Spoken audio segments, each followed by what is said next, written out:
Hi friends, இன்றைக்கி என்ன பார்க்க போகிறோன்னு பார்த்தீங்கன்னா தேங்காய் பால் சாதம் செய்கிறது எப்படின்னு பார்க்கலாம். அது என் ஸ்டைலில் எப்படி பண்ணுறேன்னு பார்க்கலாம்.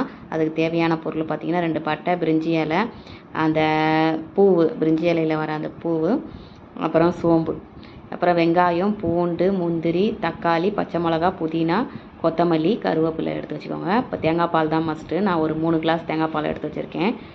பாஸ்மதி ரைஸு ஒரு 5 நிமிஷத்துக்கு முன்னாடி ஊற வச்சுருக்கேன். நான் ஒரு 1.25 டம்ளர் தான் போட்டிருக்கேன் பாஸ்மதி ரைஸு.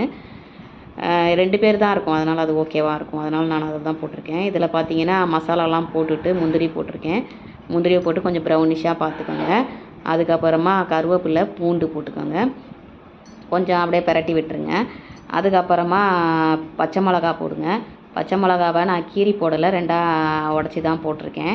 போட்டுட்டு வெங்காயம் போடுங்க. வெங்காயம் போட்டுட்டு நல்லா வதக்கிடுங்க. வெங்காயம் வந்து ரொம்ப ப்ரௌனிஷாலாம் ஒன்றும் வதக்க தேவையில்லை. ஓரளவுக்கு வதங்கி இருந்தால் போதும். நம்ம கண்ணாடி பதத்தில் இருந்தால் போதும். அந்த மாதிரி இருந்தாலே போதுமானது. ரொம்ப வதக்கினா நல்லா இருக்காது. அப்புறம் ஒரு தக்காளியே போதும். ஒரு தக்காளி மட்டும் போட்டு பண்ணியிருக்கேன். தக்காளி ஒன்று அப்படியே ஒரு 4ஆக கட் பண்ணி போட்டுட்டு புதினா, கொத்தமல்லியும் போட்டு நல்லா வதக்கி விட்டுருக்கேன். இது வதங்கினதுக்கப்புறம் நம்ம பாஸ்மதி ரைஸாக அதில் போட்டுடலாம். போட்டுட்டு கொஞ்சம் தேங்காய் பால், நம்ம வச்சுருந்த 3 கிளாஸ் தேங்காய் பாலையும் அதில் மிக்ஸ் பண்ணிக்கலாம். மிக்ஸ் பண்ணிவிட்டு கொஞ்சம் கிளறி விட்டுருங்க. ஏன்னா நான் 1.25 டம்ளர் தான் ரைஸ் தான் எடுத்திருக்கேன். அதனால் 3 கிளாஸ் தேங்காய் பால் கரெக்டாக இருக்கும்.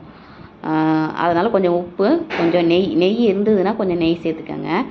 நெய் சேர்த்து நல்லா கிளறி விட்டுருங்க. கிளறிட்டு கொத்தமல்லி போட்டுட்டு கொஞ்சம் கொதி வரும்போது நம்ம குக்கரை மூடி வச்சிடலாம். மூடி வச்சுட்டு ஒரு 2 விசில் போதுமான விசில். அதுக்கு மேலே விட்டோம்னா அப்புறம் சாதம் பிடிக்க ஆரம்பிச்சிரும். 2 விசில் மட்டும் போதும். போட்டுட்டு அந்த ஸ்டீமில் அப்படியே இருக்கட்டும். ஸ்டீம் போனதுக்கப்புறமா நம்ம ஓப்பன் பண்ணி பார்த்தோங்கன்னா கண்டிப்பாக அது வீடே ஒரே ஸ்மெல்லாக இருக்கும். நமக்கு தேங்காய் பாலோட ஸ்மெல் நல்லா வரும். அப்புறம் ஓப்பன் பண்ணி பார்த்துட்டு கொஞ்சம் கிளறி விட்டுருங்க. பார்த்தீங்களா, கரெக்டாக உதிரியாக வந்திருக்கு. ரைஸ் எல்லாம் எதுலேயுமே பின்னலை, உதிரியாகவே இருக்கும். இதுக்கு தேங்காய் பால் சாதம்னும் போது நம்ம சைட் டிஷ் என்ன பண்ணலாம் பார்த்தீங்கன்னா, நான் வந்து குருமா பண்ணியிருக்கேன். உருளைக்கிழங்கு போட்டு குருமா பண்ணியிருக்கேன். நான் பண்ண தேங்காய் பால் சாதம் இது தான். குருமாவும் இது தான், உருளைக்கிழங்கு குருமா பண்ணியிருந்தேன்.